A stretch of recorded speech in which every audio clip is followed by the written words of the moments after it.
उसने पूरी रात जानवर की तरह श्री की बॉडी को नोचा, काटा। श्री की पूरी बॉडी से खून बह रहा था और वो बेजान सी उस बेड पे पड़ी हुई थी। सुबह जब शिवम उस रूम से बाहर निकाला था तो आर्यन की गंदी नज़र उस पे पड़ी और वो उस पे टूट पड़ा। वही जानवी अभी भी उस कार में ही छिपी हुई थी क्योंकि उसे कोई मौका ही नहीं मिला निकलने का। श्री की हालत खराब हो चुकी थी, लेकिन दोनों भाई लगातार उसके साथ इनिटमेट होते।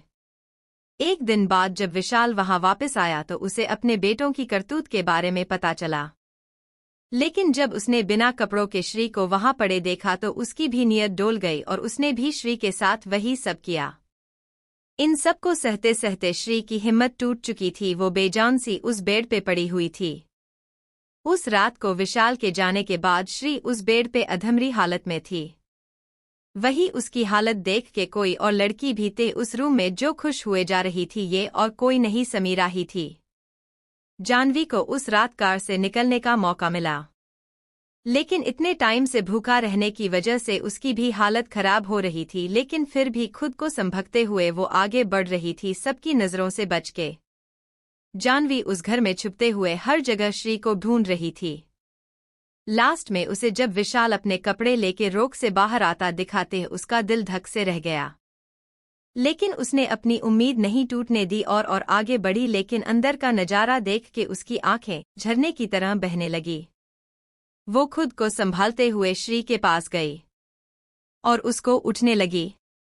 उसने पास ही पड़ी चादर से श्री को कवर करने की कोशिश करी, लेकिन श्री थी कि कोई जवाब ही नहीं दे रही थी। शायद उन रक्षासों के टॉर्चर को देख के भगवान का भी दिल भर आया था और उन्होंने श्री को अपने पास बुला लिया। जानवी वही बैठ के रोने लगी। उसने इतना भी ध्यान नहीं दिया कि वो खुद वहां फंस चुकी थी। उसे कैसे भी करके वहां से निकलना था।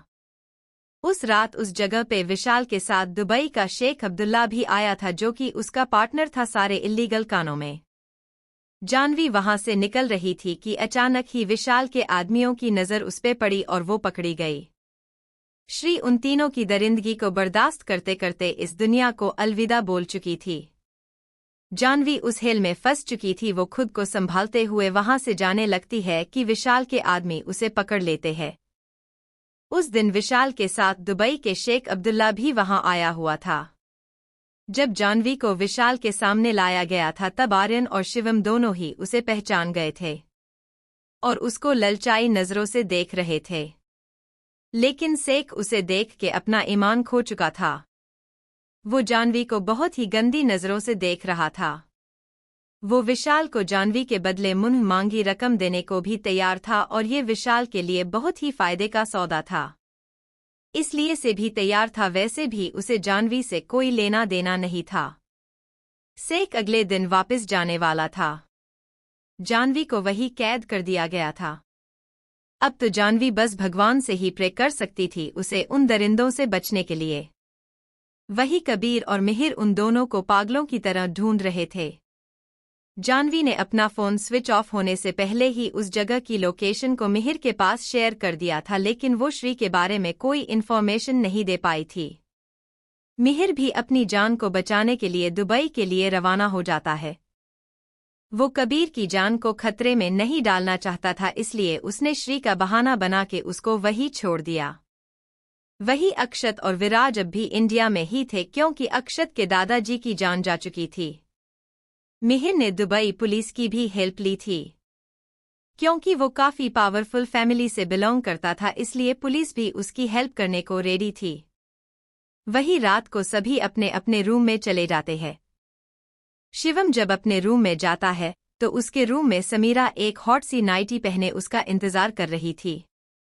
शिवम दूर लॉक करता है और उसके सामने जाके खड़ा हो जाता है। शिवम के अलावा समीरा को किसी ने भी नहीं देखा था, यह तक कि आर्यन ने भी नहीं, क्योंकि उसे अपने भाई की गर्लफ्रेंड से कोई लेना देना नहीं था। उसने समीरा का चेहरा नहीं देखा था।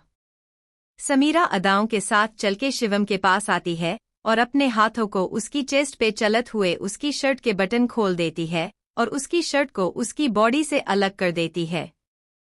उसके बाद अपने हाथ नीचे की ओर बढ़ती हुई उसकी जीन्स को भी निकल देती है और साथ ही उसके बाकी के कपड़े को भी।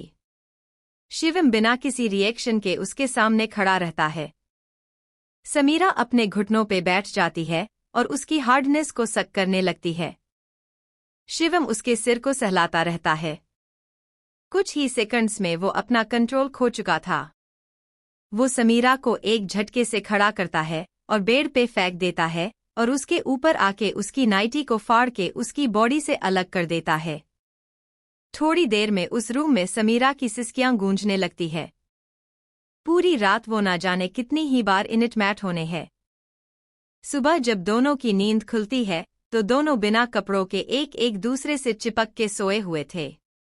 शिवम की नींद खुलती है और अपने सामने नेक्ड समीरा को देख के वो फिर से अपना कंट्रोल खो देता है और उसके साथ इंटीमेट होता है।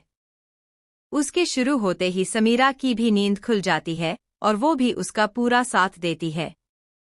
करीब 2 घंटे के बाद दोनों एक दूसरे से अलग होते हैं और समीरा रेडी होने के लिए बाथरूम जाने लगती है कि शिवम उसे रोकते हुए बोलता है, तुम तो उनकी दोस्त हो ना, फिर तुमने उस लड़की के साथ ये सब क्यों किया? शिवम की बात सुन के समीरा हंसने लगती है और बोलती है, दोस्त माय फूट। मुझे वो लोग बिल्कुल पसंद नहीं है। मैं सिर्फ अक्षत के लिए यहाँ आई थी। लेकिन वो श्री उसे पसंद करती थी और अक्षत को बताने भी वाली थी। मुझे डर था कि अगर अक्षत ने उसे हाँ बोल दी तो मेरा पूरा प्लान चौपट हो जाता, इसलिए मैंने तुम्हें उनकी खबर दी। अब ना रहा बांस ना बजेगी बांसुरी। इतना बोल के समीरा बाथरूम में चली जाती है। जानवी को शेख के साथ भेजने के लिए होश में लाया जा रहा था क्योंकि वो इतने दिन से कुछ ना खाने की वजह से अपने होश खो चुकी थी। मिहिर भी दुबई आ चुका था। वही कबीर अब तक इसी सोच में था कि शायद श्री जिंदा है। विशाल की काली दुनिया उस वक्त रेगिस्तान के ऊपर ही थी। पुलिस भी कब से उसका एनकाउंटर करना चाहती थी लेकिन उन्हें कभी मौका ही नहीं मिला। मिहिर पुलिस के साथ उस जगह के लिए निकल जाता है।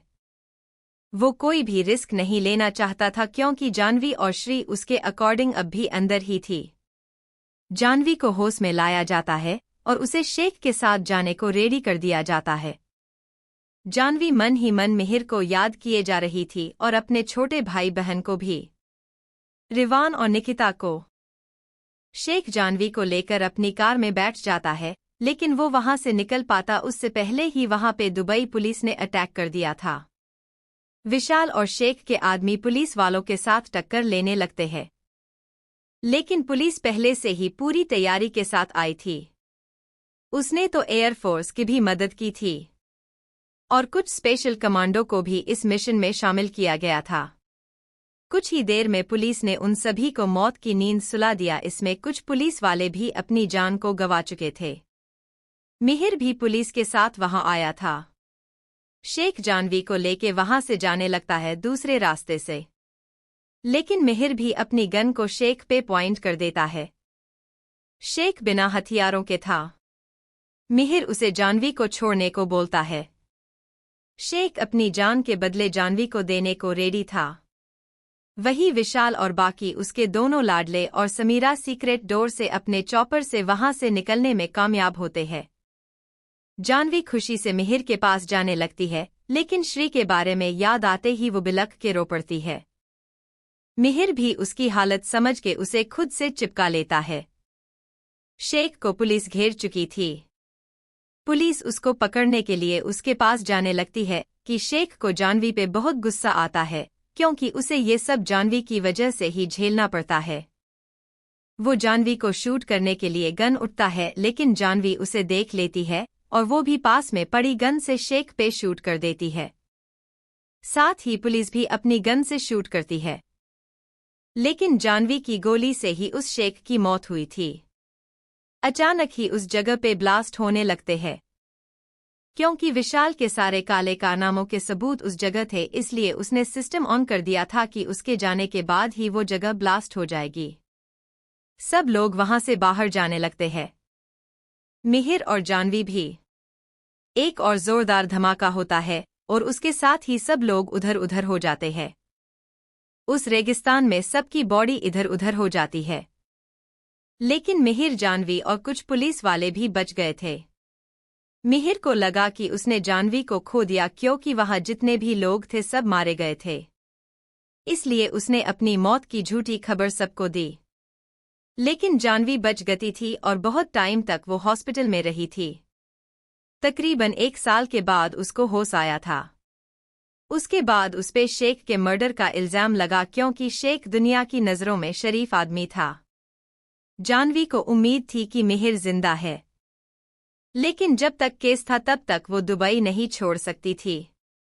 मिहिर ने उस ब्लास्ट में समीरा को देख लिया था, इसलिए वो उसका दुश्मन बन बैठा था। वही पुलिस ने अक्षत कबीर को सबके मरने की खबर दी थी और वजह शिवम और आर्यन, इसलिए ये थी उनके बीच दुश्मनी की वजह। उसके कुछ वक्त बाद ही विशाल ने फिर से अपना बेस वहां बनाया, लेकिन इस बार रेगिस्तान के अंदर के परिंदा भी पर ना मार सके। Flashback and. जानवी यही सब सोचते जा रही थी और उसके आंसू बहे जा रहे थे। तब तक उसके साथ सोई प्रिया और संध्या को भी होश आ जाता है। संध्या और प्रिया को देख के उसे और भी डर लगने लगता है। संध्या की तह डर से हालत खराब थी, लेकिन प्रिया ने खुद को संभाल लिया था। जानवी भी उन दोनों को हौसला देती है और तीनों वहां से निकलने का प्लान बनाने लगती है। तीनों को ही अपने पतियों की फिक्र होने लगती है। अचानक जानवी को अपने मंगलसूत्र की याद आती है क्योंकि मिहिर ने उसे सब बताया था। जानवी एक उम्मीद से उस पे लगे बटन को प्रेस करती है। उधर मिहिर के लैपटॉप में एक बीप की आवाज सुनाई देती है। चारों ही अपनी आंखें खोले उस लैपटॉप को ताड़ने लगते हैं। उनके ताड़ने से लैपटॉप को भी शर्म आ जाती है और वो मन ही मन चारों को गालियां देने लगता है। चारों के चारों निहायती बेशर्म है। मेरी स्लिम ट्रिम बॉडी देखी नहीं आया और टूट पड़े मुझ पे। भगवान जल्दी से इनकी बीवी इनको दिला दे, नहीं तो ये कहीं मेरी इज्जत पे डाका ना डाल दे। मिहिर जानवी को आवाज देने लगता है क्योंकि जानवी के बटन प्रेस करते ही कैमरा भी ऑन हो गया था और माइक्रोफोन। जानवी को मिहिर की आवाज सुनाई देती है और वो रोने लगती है। उससे कुछ भी नहीं बोला जा रहा था। मिहिर जानवी को देखे जा रहा था। आंसू तो उसके भी तैयार बैठे थे, लेकिन उसको खुद को मजबूत रखना था। मिहिर जानवी से पूछता है, बाकी सब ठीक है ना? तुम सब ठीक हो ना?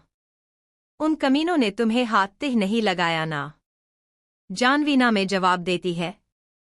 जानवी को किसी के आने की आहट होती है और वो फिर से बेहोशी का नाटक करने लगती है। जो आदमी कुछ आवाज सबके आया था वो उनको बेहिस देख के वापस चला जाता है। मिहिर जानवी को कुछ इंस्ट्रक्शन देता है और जानवी भी हाँ बोल देती है। वही मिहिर अपने काम में लग जाता है, आया और बाकी तीनों लड़के अपने काम में। वही जानवी के रूम में कुछ देर में एक आदमी को भेजा जाता है कुछ कपड़ों के साथ। वो आदमी जानवी और बाकी दोनों लड़कियों पे पानी डाल देता है। वो तीनों होश में आती है तो वो आदमी वो कपड़े फेंक के चला जाता है। आयार जाते हुए बोलता है, जल्दी से रेडी हो जाओ क्योंकि आज तुम हुसन परियों को बोली लगने वाली है। उस आदमी की बेस्ट सुन के तीनों के हाथ पैर कांप जाते हैं। जानवी फिर से माइक्रोफोन ऑन करके मिहिर को सब ब्याह देती है और साथ ही ये भी होती है, देर मत करना, कहीं हद से ज्यादा देर हो जाए और कुछ भी ना बचे। विशाल जानवी, सिया और प्रिया की बोली लगने वाला था ताकि हर रात कोई ना कोई उन्हें अपने बिस्तर पे रौंद सके। जानवी ने ये बात मिहिर को बता दी थी।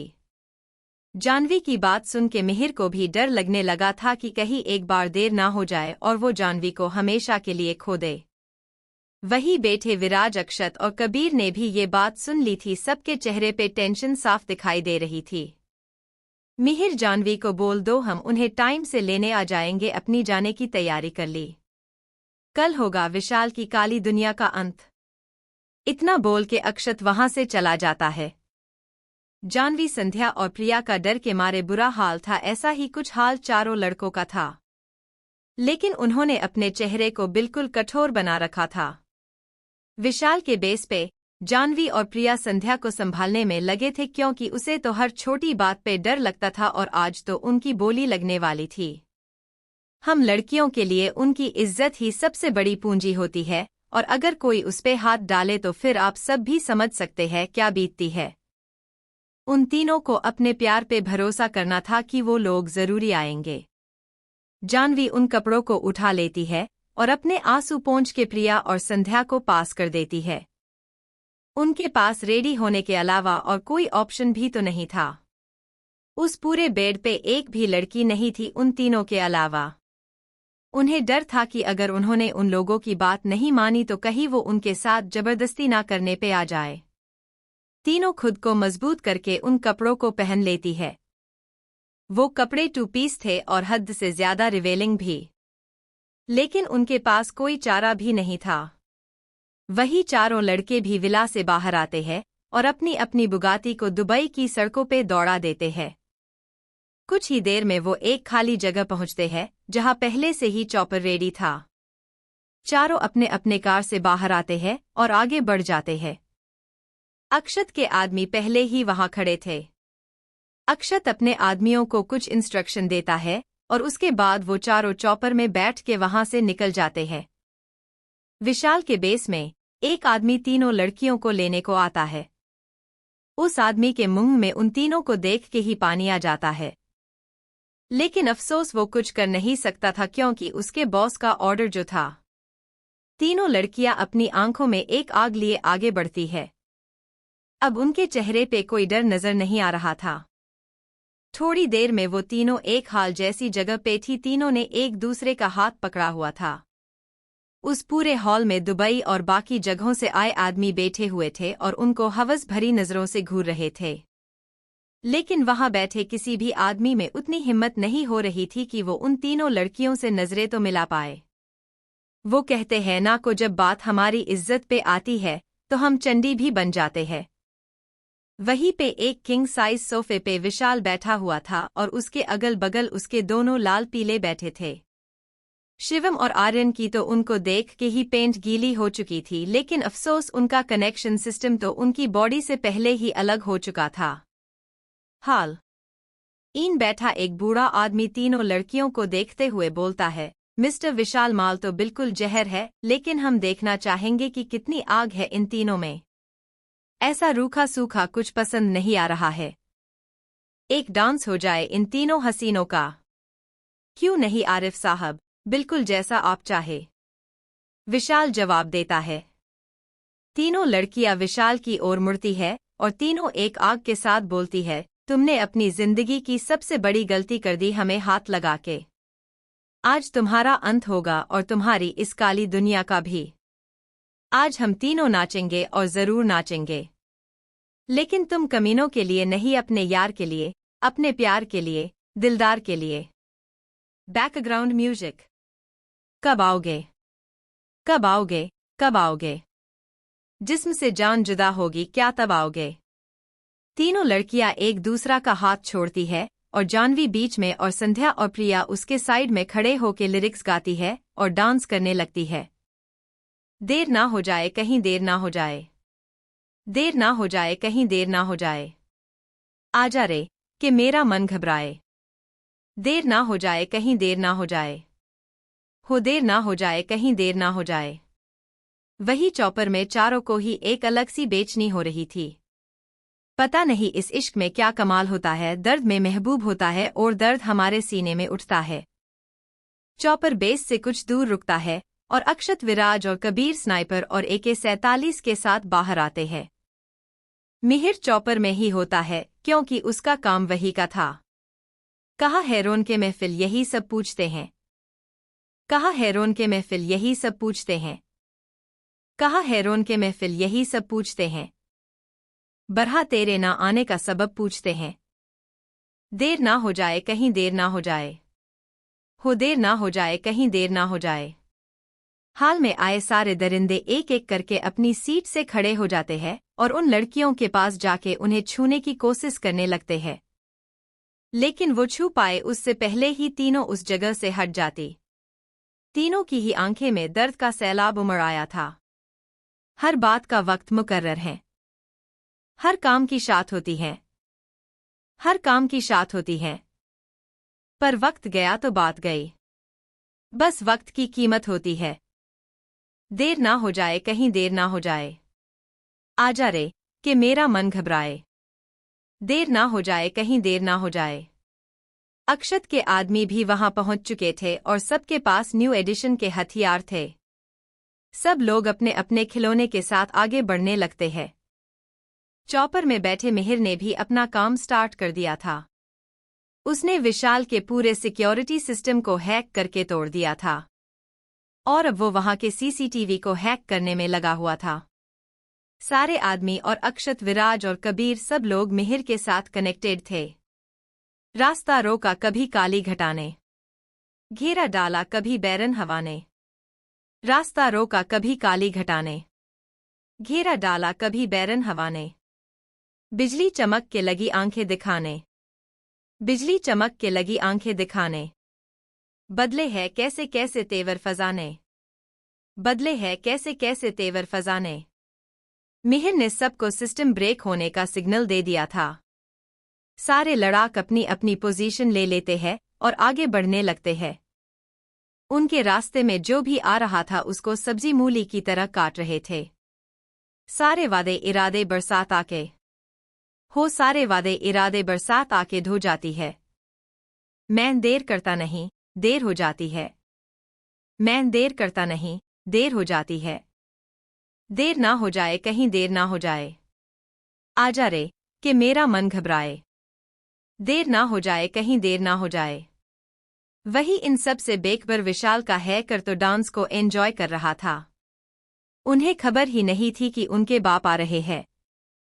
मिहिर ने वहां के सीसीटीवी को हैक कर लिया था और अंदर जा सीन देख के उसकी आंखें आग उगल रही थी।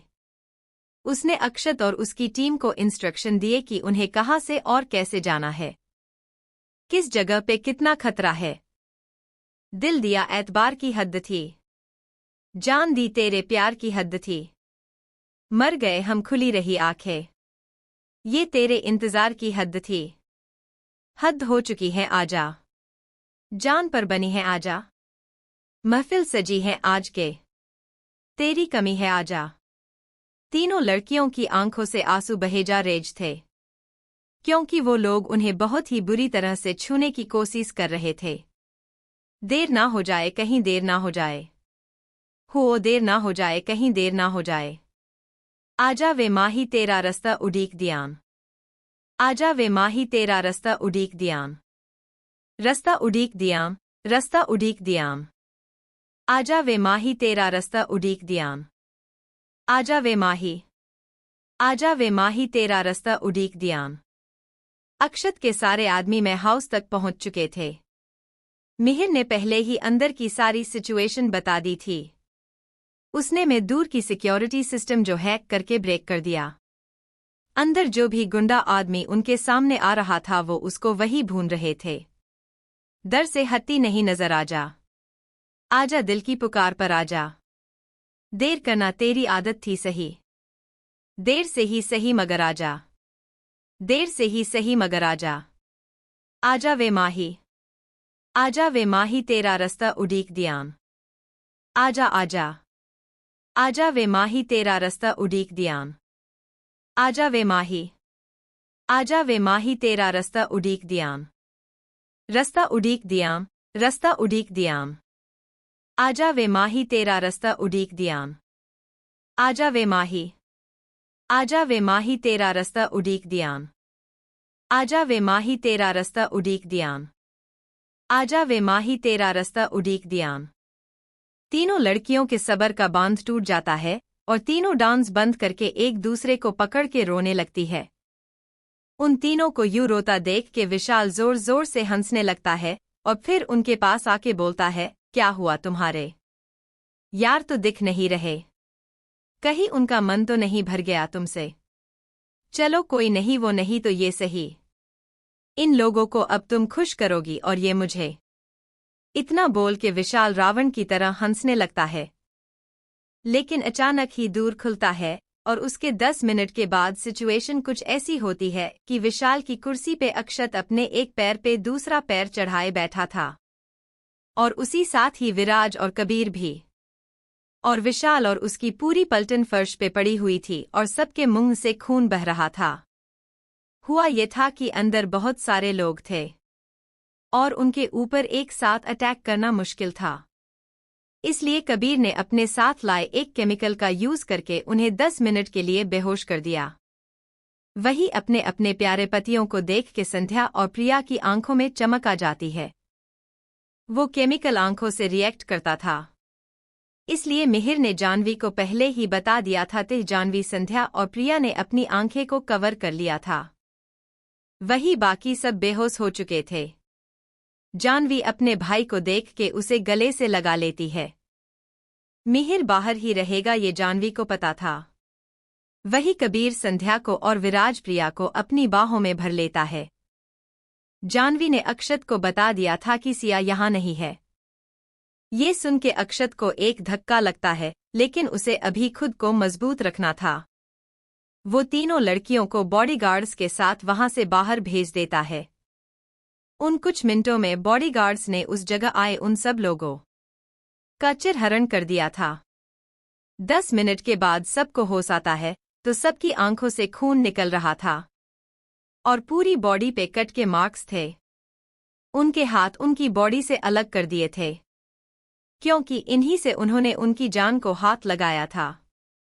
अक्षत कबीर के इशारा करता है और कबीर उसका इशारा समझ के आगे बढ़ता है और अपने साथ लाए कुछ विशेष किस्म के कीड़े उन पे डाल देता है। कुछ ही देर में वहां उन सब के चीखने की आवाज आने लगती है। कबीर और विराज आगे बढ़ के विशाल की नजरों के सामने उसके दोनों बेटों को बीच से फाड़ देते हैं। अक्षत अपनी चेयर से उठता है और विशाल के पास आके उसके गर्दन पे अपना पैर रख के बोलता है, अलविदा। इतना बोल के वो अपने सभी लोगों के साथ वहां से निकल जाता है। उसके निकलने के 5 मिनट बाद वो लोग अपने चॉपर में होते हैं और उस जगह को हाइड्रोजन बॉम्ब से उड़ा दिया जाता है। इसके साथ ही विशाल के साथ उसकी काली दुनिया का भी अंत हो जाता है। अक्षत के सारे बॉडीगार्ड्स जहां से आए थे वही वापस जा चुके थे। कुछ देर बाद उनका चॉपर वापस से उसी मैदान पे लैंड होता है और सबसे पहले अक्षत बाहर आता है और अपनी कार में बैठ के निकल जाता है। उसके बाद वो तीनों भी बाहर आते हैं और अपनी अपनी जान को गोद में लेके आते हैं और अपनी अपनी कार लेके वो भी निकल जाते हैं। थोड़ी देर में सब लोग अक्षत के विला पे थे। अक्षत कार से बाहर आता है और बोलता है, आज जितना भी दुबई में रोमांस करना हो कर लेना, क्योंकि कल हम वापस जा रहे हैं। विशाल और उसकी काली दुनिया का अंत हो जाता है और तीनों बॉयज अपनी अपनी वाइफ के साथ विला वाले से आ जाते हैं और साथ ही अक्षत भी। उन सब को घर छोड़ के अक्षत अपना काम हैंडल करने के लिए ऑफिस निकल जाता है। उसके दिल में बहुत दर्द हो रहा था, लेकिन वो किसी के भी सामने जाहिर नहीं होने देता। उसे अभी सिया को भी ढूंढना था, इसलिए खुद को मजबूत बनाए रखना जरूरी था। वो ऑफिस चला जाता है और अपने सारे सोर्सेज को सिया को ढूंढने में लगा देता है। उसे ये समझ नहीं आ रहा था कि अब उसका कौन सा नया दुश्मन पैदा हो गया जिसकी नज़र सिया पे है। लेकिन ये जो भी है उसको वो छोड़ने वाला बिल्कुल भी नहीं है। बस उसे किसी भी तरह से अब सिया को ढूंढना था। वही दूसरी ओर विला में संध्या रूम में जाती ही खुद को बाथरूम में लॉक कर लेती है। संध्या शावर के नीचे बैठ जाती है और खुद को रगड़ रगड़ के साफ करने लगती है। कबीर बाथरूम के बाहर खड़ा डोर को खुलवाने की कोशिश कर रहा था, लेकिन संध्या डोर ओपन नहीं कर रही थी। कबीर को उसकी फिक्र होने लगी थी, लेकिन संध्या तो बस रोए जा रही थी। वो कबीर को कोई जवाब नहीं दे रही थी। कबीर से जब और सब्र नहीं होता तो वो बाथरूम का डोर तोड़ देता है। अंदर संध्या ने खुद की हालत बहुत बुरी बना ली थी। उसकी बुरी बॉडी रेड हो चुकी थी। कबीर उसके पास जाने लगता है तो संध्या उसे रोकते हुए बोलती है, प्लीज आप मेरे पास मत आइए, मैं आपके काबिल नहीं रही। उन गंदे लोगों ने मुझे हाथ। संध्या इतना ही बोल पाती है कि कबीर उसके पास पहुंच जाता जय और उसके मुंह पे अपना हाथ रख देता है। कबीर संध्या को चुप करवाते हुए बोलता है, चुप, बिल्कुल चुप, खबरदार जो एक और वर्ड अपने मुंह से निकला तो तुम मेरे काबिल हो या नहीं ये डिसाइड मैं करूंगा। तुम होती कौन हो ये जज करने वाली। कबीर संध्या को अपनी गोद में उठा के बाथरूम से बाहर ले आता है और उसे बिस्तर पे बिठा देता है और खुद उसके लिए कपड़े लेने चला जाता है। वो अपनी एक शर्ट ले आता है और संध्या को देते हुए बोलता है, लो जल्दी से चेंज कर लो। अगर मैं चेंज करने पे आया तो फिर तुम्हें कुछ पहनने की जरूरत नहीं पड़ेगी। इतना बोल के कबीर अपनी एक आंख विंक कर देता है और संध्या उसका मतलब समझ के शर्म से लाल हो जाती है। संध्या जल्दी से शर्ट लेके बाथरूम में चली जाती है और कबीर उसकी जल्दी देख के मुस्कुरा उठता है। वो किसी को कॉल करके संध्या के लिए कपड़े मंगाने लगता है। संध्या को बाथरूम में गए काफी देर हो चुकी थी, लेकिन वो अभी तक बाहर नहीं आई थी। कबीर को लगता है कि कहीं उसने फिर से रोना तो शुरू नहीं कर दिया। वो बिना नोक किए ही बाथरूम में घुस जाता है। अंदर संध्या अपने बालों को उस ब्रालेट के हुक से बचाने की कोशिश में लगी थी, लेकिन उसके हाथ ही नहीं पहुंच रहे थे। कबीर उसके पीछे जाके खड़ा हो जाता है और उसके खुले कमर पे अपने दोनों हाथ रख के बहुत ही एहसास के साथ उसके कान पे किस करते हुए बोलता है, मैं मदद कर दूं। संध्या कबीर को कोई जवाब नहीं देती और अपने हाथ नीचे कर लेती है और अपनी पलकें भी झुका देती है, जैसे उसे हाँ बोल रही हो। कबीर के फेस पे एक स्माइल आ जाती है। कबीर संध्या के बालों को हुक से निकाल देता है और हुक भी खोल देता है। संध्या कस के अपनी मुट्ठी बंद कर लेती है।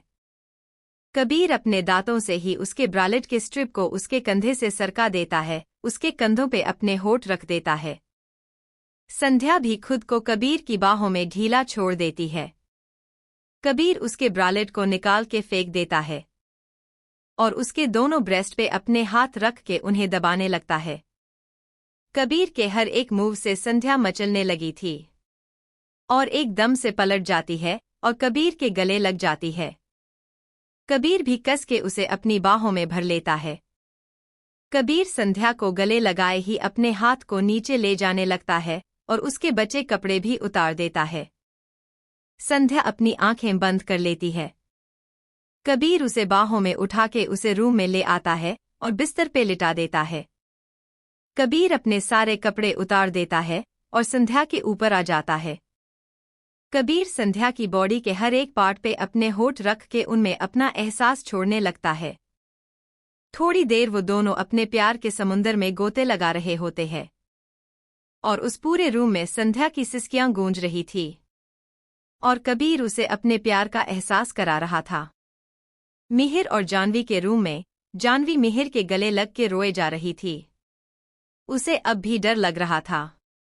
वही मिहिर उसको शांत करवाने की कोशिश कर रहा था। उसको सब कुछ एक बुरे सपने की तरह भूल जाने को बोल रहा था। जानवी मिहिर के सीने में एक बच्चे की तरह डुबकी हुई थी। थोड़ी देर में जानवी शांत होती है तो मिहिर उसे कुछ देर सोने को बोलता है, लेकिन जानवी तो उसको छोड़ने के लिए ही तैयार नहीं थी। वो और भी कस के उसके गले लग जाती है और उसको देखते हुए बोलती है, मुझे शावर लेना है और तुम्हारे हाथों से और सिर्फ शावर ही लेना है। जानवी की बात सुन के मिहिर अपनी आंखें बड़ी बड़ी करके उसे देखने लगता है और बोलता है, बीवी तुम मुझे चाकू चलाने को भी बोल रही हो और चोट भी नहीं लगनी चाहिए। मिहिर के पास और कोई चारा भी तो नहीं था। वो जानवी को बाथरूम में ले जाता है और बाथटब में बैठा देता है। उसके बाद खुद भी अंदर आ जाता है और जानवी के सारे कपड़े उतार के उसकी बॉडी को क्लीन करने लगता है। मिहिर ने बहुत मुश्किल से खुद को कंट्रोल कर रखा था। जानवी को फील होता है कि मिहिर नीचे से हार्ड हो रहा है। वो मिहिर को पलट देता है और उसके ऊपर आके अपने होठ उसके होठों पे रख के मिहिर को खुद में समा लेती है। दोनों ही बाथटब में ही इंटीमेट होने लगते हैं। जहां इन दोनों जोड़ियों पे प्यार की खुमारी छाई हुई थी, वही प्रिया और विराज के रूम में कुछ और ही कांड चल रहा था। क्योंकि विराज ने अपनी प्यारी बीवी का मूड ठीक करने के चक्कर में ले लिए थे उससे पगे, और फिर जब शेरनी के मुंह में हाथ दे दिया था तो कटना तो था ही। दरअसल हुआ ये था कि विराज प्रिया को गोद में उठाए अपने रूम में आता है, लेकिन प्रिया का मूड बहुत खराब था। वो कुछ भी नहीं बोल रही थी, इसलिए विराज उसका मूड ठीक करने के लिए जल्दी जल्दी और हांफते हुए सीढ़ियां चढ़ने लगता है। विराज की हालत देख के प्रिया चिंता के मारे उससे पूछती है, क्या हुआ, तुम्हारी तबीयत तो ठीक है ना? विराज जोर जोर से सांस लेते हुए बोलता है, अभी तक तो ठीक थी बीवी, लेकिन अब जब इतनी बड़ी भैंस को गोद में उठा के चलूंगा तो तबीयत खराब होना तो दूर की बात है। मुझे तो लगता है थोड़ी देर में मेरी ऊपर की टिकट ही कट जाएगी। विराज की बात सुन के प्रिया को बहुत गुस्सा आता है और वो गुस्से से चिखते हुए बोलती है, अभी के अभी मुझे नीचे उतारो। विराज प्रिया के एकदम से चिल्लाने पे डर जाता है और प्रिया को भी छोड़ देता है। प्रिया फर्श पे गिरती है और उसकी कमर में चोट लग जाती है। वो अपनी चोट को भूल के खड़ी हो जाती है और गुस्से से दांत पिसते हुए विराज से बोलती है, कीचड़ में लौटने वाले सुअर, टूटी हुई बियर, 800 किलो के मिनी एलिफेंट, 900 किलो के बिना सिंग के गैंडे। तुम्हारी हिम्मत कैसे हुई मुझे भिंस बोलने की, ऊपर से मुझे गिरने की। खुद के लिए प्रिया के इतने मीठे बोल सुन के विराज को भी गुस्सा आने लगता है और उसका एगो हार्ट हो जाता है, क्योंकि उसने बहुत मेहनत से सुबह के 4 बजे उठ के अपनी ये एब्स वाली बॉडी बनाई थी जिसे उसकी बीवी ने सिर्फ कुछ सेकंड्स में ही ताताथैया कर दिया था। विराज सलमान खान स्टाइल से अपने शर्ट को बॉडी से अलग कर देता है और फिर प्रिया को कमर से पकड़ के खुद से चिपका के बोलता है, ये देखो, ये अपने एब्स से उसके हाथ रख के, मैंने तुम्हारी तरह आलू के 40 पराठे टूस के नहीं बनाए हैं। बहुत मेहनत करनी पड़ती है इसके लिए और तुम्हें मैं हाथी नजर आता हूँ।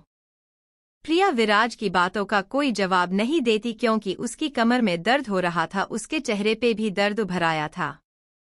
विराज उसको ऐसे देख के पूछता है, क्या हुआ गधे, पहले तो खुद मुझे चोट देते हो और फिर ये झूठी फिक्र। प्रिया थोड़ा नाराजगी से बोलती है। विराज कंफ्यूज सा उसे देखता है और उसे थोड़ी देर पहले प्रिया को गिराना याद आता है। वो उसे बेड पे लिटा देता है और उसकी कमर पे ऑइंटमेंट लगन लगता है। उसके हाथ प्रिया की कमर पे चल रहे थे, लेकिन धीरे धीरे उसके हाथ अपना कंट्रोल खो के ऊपर नीचे चलने लगते हैं। विराज अपना कंट्रोल खो देता है, वही प्रिया भी उसके छूने से पिघल रही थी। वो भी मदहोश हो रही थी। विराज एक झटके से उसकी बॉडी से सारे कपड़े अलग कर देता है और अपने भी बचे हुए कपड़े उतार के पीछे से ही उसमें एंटर करता है।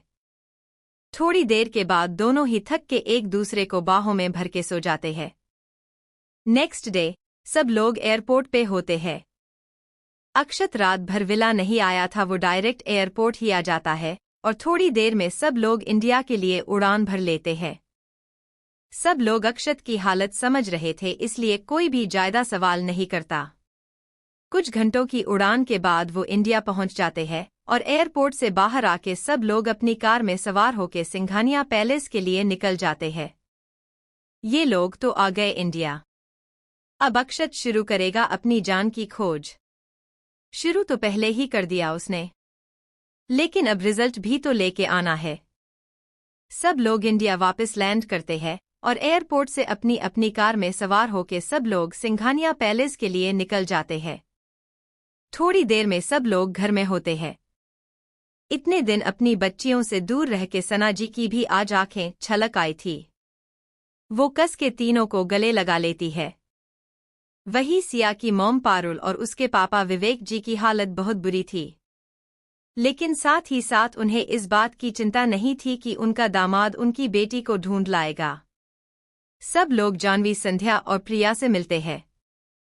पारुल जी अपनी बेटी को वहां ना देख के अक्षत के पास जाती है और रोते हुए अपने हाथ जोड़ के बोलती है, प्लीज मेरी बच्ची को वापस ले आइए। पता नहीं किस हाल में होगी वो इस वक्त। विवेक जी आगे आके अपनी वाइफ को संभालने लगती है। उससे पहले ही अक्षत उनके हाथ नीचे करते हुए बोलता है, आप फिक्र मत कीजिए मॉम, मैं उसे जल्द ही ले आऊंगा। इतना बोल के अक्षत अपने रूम में चला जाता है। थोड़ी देर में चारों लड़के और उनके साथ शान भी स्टडी रूम में होता है। मिहिर अपनी उंगलियों को लैपटॉप के कीबोर्ड पे नचा रहा था। अक्षत शान को पूछता है, तुम्हें किसी पे शक है? मेरा मतलब है सिया की किसी से दुश्मनी। शान कुछ सोचने लगता है। थोड़ी देर में अपने दिमाग पे जोर डाल के वो बोलता है, राज कपूर। ये किस खेत की मूली है? विराज पूछता है। शान आगे बोलता है, दी पढ़ाई में काफी अच्छी थी। अपने स्कूलिंग के बाद उन्होंने अपनी स्कॉलरशिप से दिल्ली के सबसे बेस्ट कॉलेज इन एडमिशन लिया था। उसी कॉलेज में राज कपूर भी पढ़ता था। अमीर बाप की बिगड़ी हुई औलाद।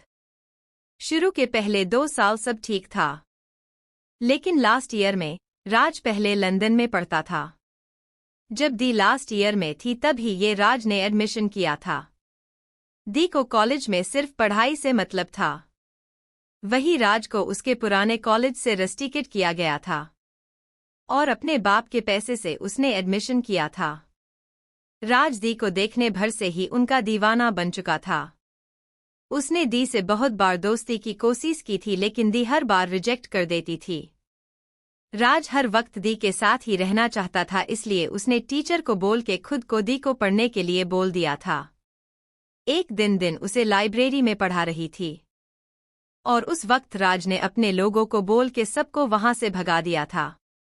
उस दिन उसने ना सिर्फ दी को प्रपोज किया था बल्कि उन्हें जबरदस्ती करने की भी कोशिश की थी, लेकिन इन सब में वो कामयाब नहीं हो पाया क्योंकि उस दिन मैं दी को कॉलेज लेने गया था। मैंने गुस्से से राज को बहुत मारा था। मेरे साथ मेरे दोस्त भी थे तो मुझे ज्यादा दिक्कत नहीं हुई थी। उसके बाद हमने पुलिस को कंप्लेन कर दी थी। राज को कॉलेज से निकाल दिया गया और उसके डैड ने उसे कहीं बाहर भेज दिया। ये तो मुझे भी नहीं पता कि कहाँ भेजा, लेकिन जाने से पहले राज दी से मिलने आया था और उसने कहा था कि एक ना एक दिन वो दी को अपना बना के ही रहेगा। राज बहुत ही सनकी आदमी था। शायद उसे कोई बीमारी थी। राज चला गया और उसे बाद कभी लौट के नहीं आया और हम भी ये सब भूल चुके थे। लेकिन कुछ दिन पहले ही मैंने उसे एक मॉल में देखा था। मैं उसके पीछे भी गया था लेकिन उससे पहले ही वो गायब हो गया।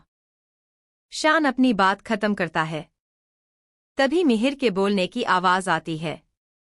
सिया के मंगलसूत्र में जो जीपीएस था वो एयरपोर्ट पे डीएक्टिवेट हुआ है। उसके बाद की कोई लोकेशन नहीं है। अक्षत सबकी बात सुन के जियान को कॉल करता है और उसे राज कपूर के बारे में इन्फॉर्मेशन निकलने को बोलता है। फिर मिहिर की तरफ मुड़ के बोलता है, मेरी शकल देखना बंद करो और जल्दी से एयरपोर्ट अथॉरिटी को कॉल करके सीसीटीवी मांगो। थोड़ी देर में अक्षत के पास जियान होता है और उसके हाथ में एक फाइल होती है। अक्षत जियान को इशारा करता है और जियान बोलना शुरू करता है, सर राज कपूर कपूर इंडस्ट्रीज का सीईओ है। उसके डैड और मॉम दोनों ही इस दुनिया में नहीं है। पिछले 2 साल से राज की कोई इन्फॉर्मेशन नहीं है। कुछ लोग मानते हैं कि वो मर चुका है। वो बहुत ही सनकी किस्म का आदमी है। इस आदमी का दिमाग कभी कभी आउट ऑफ कंट्रोल हो जाता है।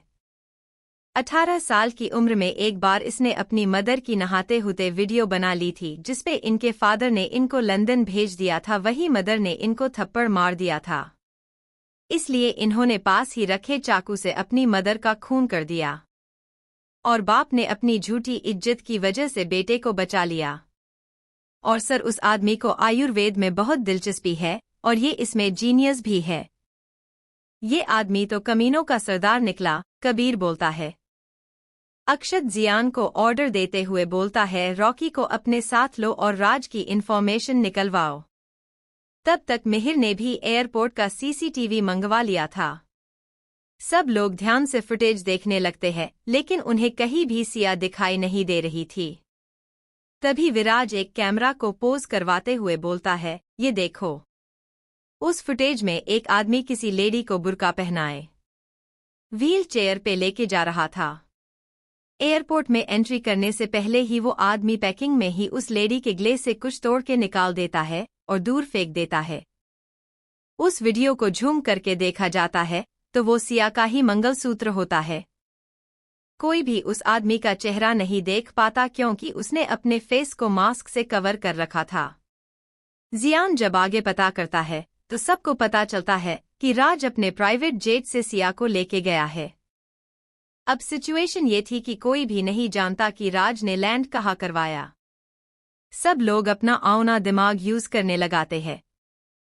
सबका अलग अलग डायरेक्शन में दिमाग जा रहा था।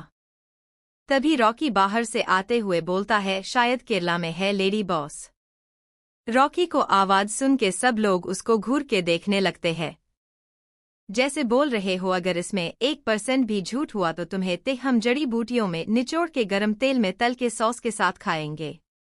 रॉकी खुद को बचाते हुए बोलता है, राज को केरला में देखा गया है कल। अक्षत अपनी जगह से उठता है और जियान को जेट रेडी करने को बोलता है। कुछ ही देर में रॉकी, जियान, अक्षत और मिहिर और जानवी भी केरला के लिए निकल जाते हैं। कुछ घंटे की उड़ान के बाद वो लोग केरला में लैंड करते हैं।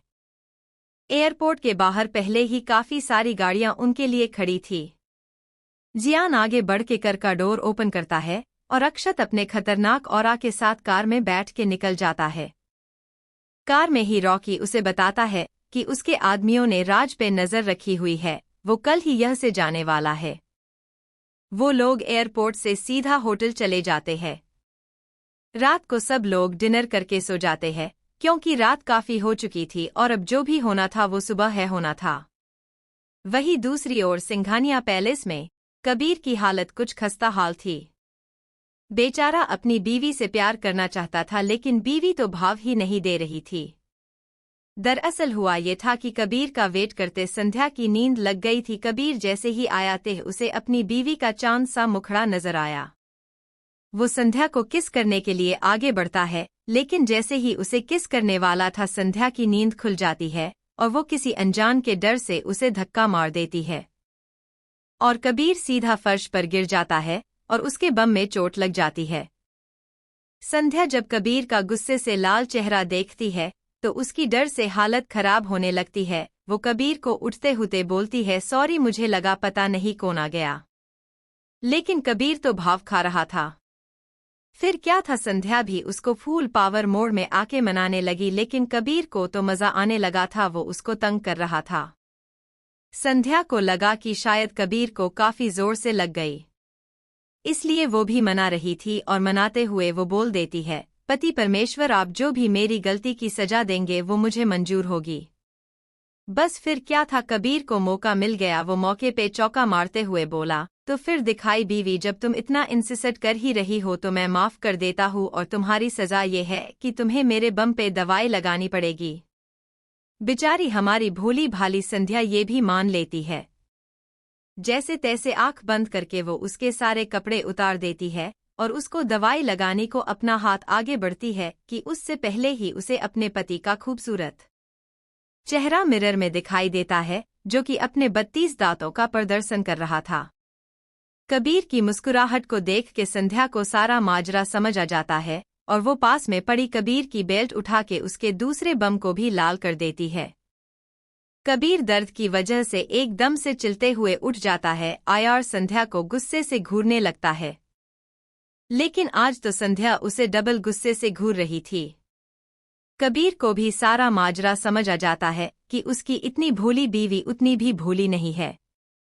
वो संध्या को हाथ लगने को आगे बढ़ता है कि संध्या उसे धक्का मार के गिरा देती है और उसके ऊपर बैठे हुए बोलती है, 1 महीने तक अगर तुमने मुझे हाथ भी लगा दिया ना तो मैं तुम्हारी दोनों टांगें तोड़ दूंगी। और उसके ऊपर से उठ के बालकनी में जाने लगती है। लेकिन इंटरवल अभी खत्म नहीं हुआ। हद तो तब हुई जब संध्या ने वापस आके कबीर के प्राइवेट पार्ट को अपने हाथों में पकड़ के कस के दबा दिया और बेचारे कबीर की दर्द से चीख निकल गई। संध्या ते आग लगा के चली गई, लेकिन बेचारा कबीर तो आउट ऑफ कंट्रोल हो गया। संध्या ने ते उसके लिए 1 महीने का फरमान सुना दिया, लेकिन उसे तो फिक्र इस बात की थी कि अगर इस 1 महीने में उसके तीनों भाइयों में से किसी ने ज्यादा मेहनत कर ली और वो बाप बन गया थे। बेचारे को इस बात की भी फिक्र थी कि उसे सबसे पहले बाप बनना है, इसलिए संध्या के आगे पीछे लला लल्ला लोरी करते हुए घूम रहा था, लेकिन वो उसे देख भी नहीं रही थी। देखे भी थे बेचारी क्या, कबीर बिना कपड़ों के उसके सामने ऐसे घूम रहा था जैसे वो 2 साल का बच्चा हो। Guys, like the story and subscribe my channel AS Story Audio. Thanks for listening this story.